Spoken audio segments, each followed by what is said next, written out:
Welcome to the Escape the System channel. I'm Joe Barnes, the author of the books Escape the System and The Rebel Code. In today's video, I'm going to give you the top 10 rules to follow to escape the matrix. Now, what do I mean by escape the matrix? Well, escape the matrix, escape the system, it's one and the same thing. The idea is you want to get out of society's conventional way of living your life, because this tends to be a pretty dull, soulless existence. So if I was to further elaborate on that, I would say it's all about getting a job you don't particularly enjoy, but you have to have because you need money to pay the bills, or you need money to survive and live, pay for your family, etc., to be able to do a few things, to be able to have status. It's about working 40 to 50 hours a week, maybe 40 to 50 years of your adult life. Again, doing something you don't particularly enjoy. It's about obligations, commitments, never really doing the thing you want to do, doing the things you're expected to do, the things that other people tell you should do, and not really even living your life. So that is effectively escaping the matrix. Anyway, that being said, this video is about you personally. How do you escape from that matrix? And I'm going to give you the 10 rules to do this. I've written pretty much an entire book about this. I've dedicated pretty much my entire life, adult life, to doing this. I work as a tennis coach, a hypnotherapist, and most importantly, I'm an author as well with these books out. I've carved a little niche out for myself. Is my life perfect? No, but it's happy. I live it the way I want to, on my own terms. And with over 20 years experience of doing this, I now want to share with you the 10 rules that, if you are so inclined, you're going to be able to put these into action and carve your own little niche out where you can be happy and free to live your life as yourself. So, without further ado, here are the 10 rules to follow to escape the matrix. Rule number 1, work for yourself. Now, is it impossible that you could find an employed job that meets your needs for meaning, enough money to live on, inspiration? No, it's not impossible. You might be able to do that. But I find with most mainstream jobs, or a job where you're going to be an employee, that role, no matter how good it sounds on paper or how much it meets with your ethics and what you want to do with your life, in some way, the system is going to pollute that role. There's going to be bullshit politics involved. You're not going to be doing the thing that you actually thought you might be doing. For example, let's say you joined the police force because you wanted to protect people and keep the community safe. Well, you get there and discover it's not really about that. It's about making petty bullshit arrests to pad the stats so that your superiors can look good and the politicians who are in power can look good by saying they're tough on crime. There's a really good documentary about that if you want to follow up on that particular case. It's called The House We Live In. The creator of the Wire series, he talks quite a lot in that about how the bullshit politics that are involved in the police force. But you're going to find this throughout every single industry.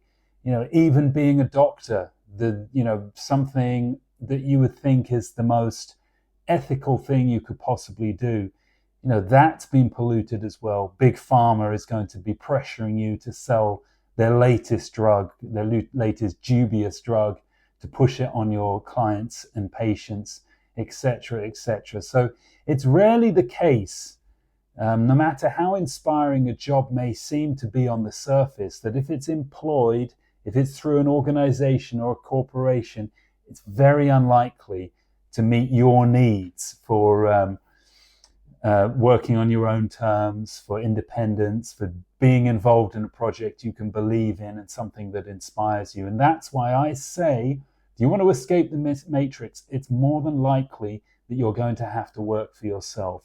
Could be a small project, could be a business you launch, you could work as a tradesman, you could work as a coach. As I mentioned earlier, I'm a tennis coach, I'm a hypnotherapist.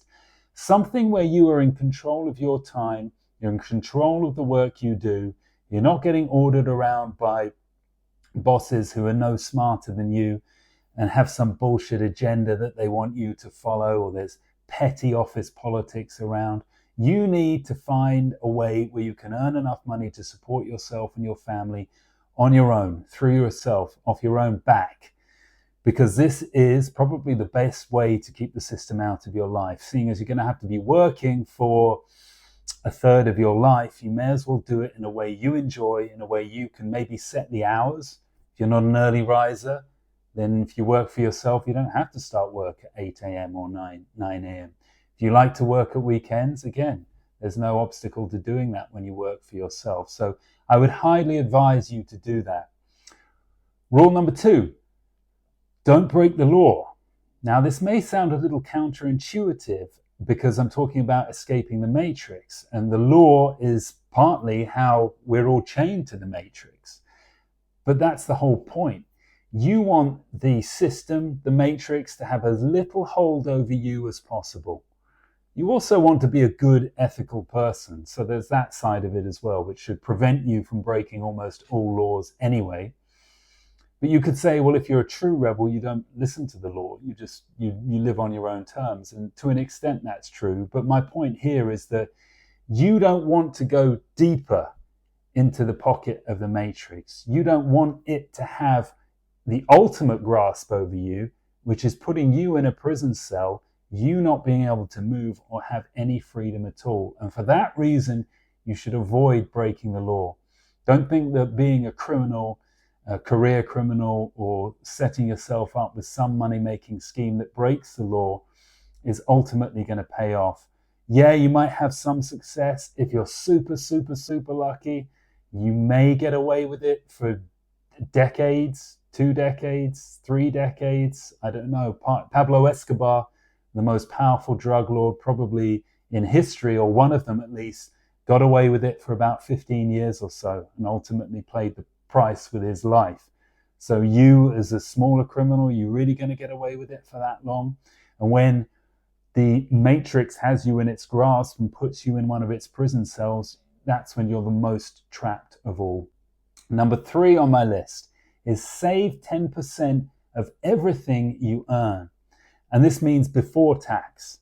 So you get paid $60,000 a year, let's say. You want to save £6,000 or dollars of that, put it in account. My advice would be to invest it, but if you're not into investing, then at least save the money. Because you may not be able to win your ultimate freedom through working for yourself. There's no guarantee that your big dream or your business idea will be successful, or it may take you many, many years to be successful with it. So why not stash up some money on the side, which you can then use for investments, and try to win your freedom that way. Now, what kind of freedom am I talking about? Ultimately, I'm talking about financial freedom, to be so wealthy that you have fuck you money. And what's fuck you money? Fuck you money is being able to say, I don't have to do this, I don't have to do that. There's no way you can chain me to living a life you want me to live through the need for money, because I'm completely financially independent. You don't have to have that kind of money, and that kind of money is different for different people because we all have different financial needs. You know, if you're working for yourself and you love what you do and you're happy every day, it really doesn't matter how much money you make because you've got the same sort of freedom. But at any rate, it's advisable to save 10% of all the money you earn just so you can work on your freedom in another way. Have 2 avenues to get your freedom: the work you do and the money you save and the investments you make. That, what I call a 2-pronged attack, is very likely to put you in this super strong position where the matrix can never really keep you in its grasp. So number 4, pay your taxes. Again, counterintuitive. You'd think you'd want to be diddling the tax man, trying to get away with as much as you possibly can. But very much like rule number 2, don't break the law, pay your taxes is another way of staying out of the grasp of the system. You don't want to get investigated. You don't want to get fined heavily and then find you're in financial trouble, or worse still, you don't want to end up in prison because they have found out that you haven't been paying your taxes and that they can imprison you in some way because of that. So it's best just to be upfront and honest, Pay your taxes to start with, so they can't intervene in your life any more than that. Now, if you get paid in cash, is it absolutely necessary to pay your taxes? Well, of course, technically you should, but there's a little bit of a grey area. But anyway, my advice was don't be dumb.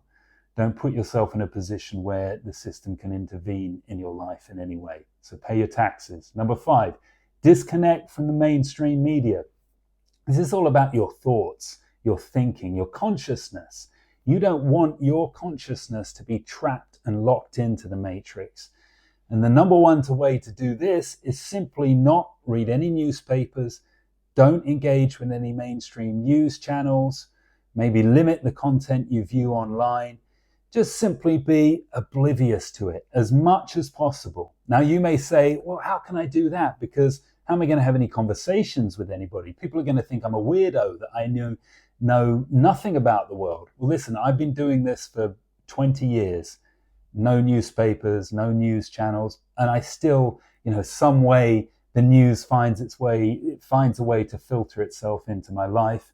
I just don't have to live with that noise in my head on a day-to-day basis. And I still have a rough idea about what's going on. I know there are wars taking place. I know who the president is of countries or the prime minister is. I'm up to date with all of that without needing it to become a running dialogue in my head, and without my thoughts being taken over by the thought police that exist in the mainstream media now, telling you how to think all of the time. And you end up being unable to form your own conclusions, or more importantly, to think for yourself. So just disconnect from the mainstream media. It's totally possible. It's totally possible for you to function without doing that. And you will have such an improved headspace. Number 6, don't get married.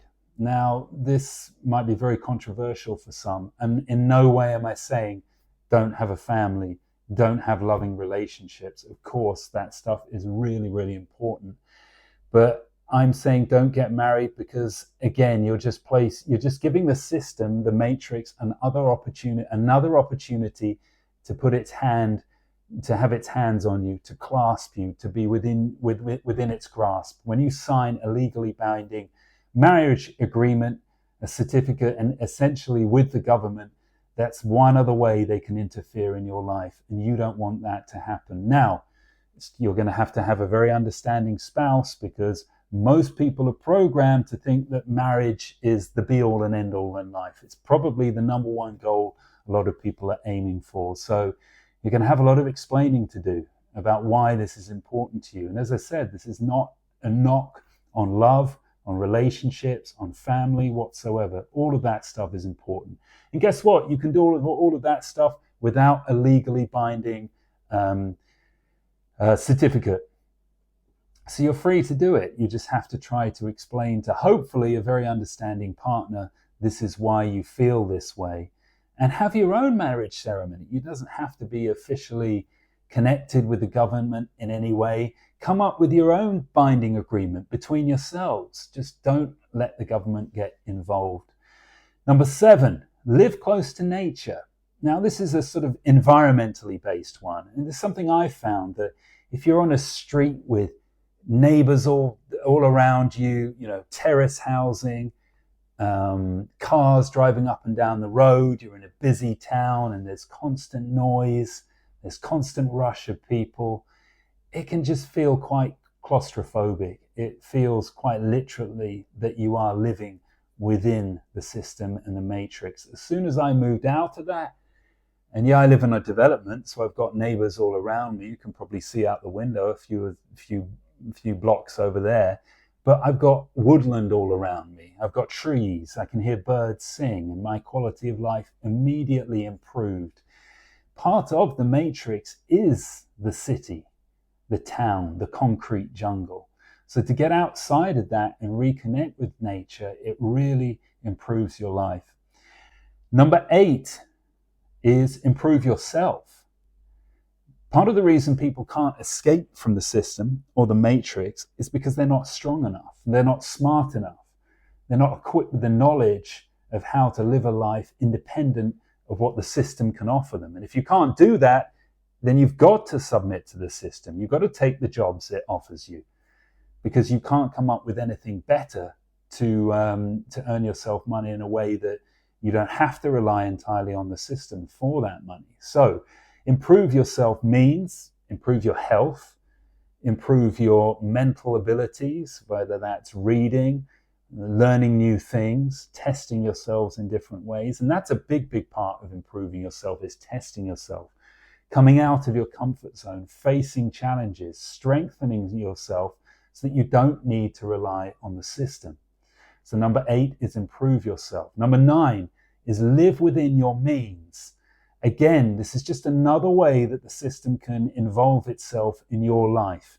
If you end up getting in debt and you therefore have to work extra jobs, or you therefore have to do a job which earns a certain amount of money to pay off all of these debts, and including in these debts, I would say mortgages, I would strongly urge you to buy property outright. Now, I know that's really quite difficult in some countries, so I totally understand that that may not be possible. But if you can, because a mortgage is just another form of debt, and if you can't pay it off, you're going to have to end up doing things you maybe don't want to do to make the money to pay it off. Work overtime, work an extra job, simply work longer than you want to. Maybe you just want to work 25 hours a week. And if you work for yourself, that's perfectly possible.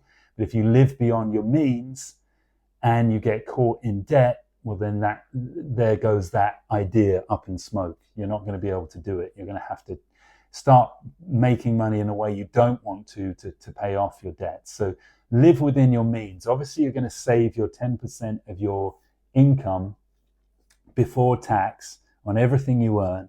But on top of that, with the rest of the 90% or the 90% minus tax, you're not going to have an extravagant lifestyle that puts you in debt. Obviously, if you make loads of money, there's no problem with having a flashy lifestyle of living large. Absolutely do it, but never live beyond, always live within your means. Number 10, our final rule to follow to escape from the matrix is don't let money rule your life. So many people end up in the clasp of the matrix because they're money obsessed. And I don't just mean money obsessed in the sense that they want to make more and more money. I mean money obsessed in the fact that it rules all of their decisions.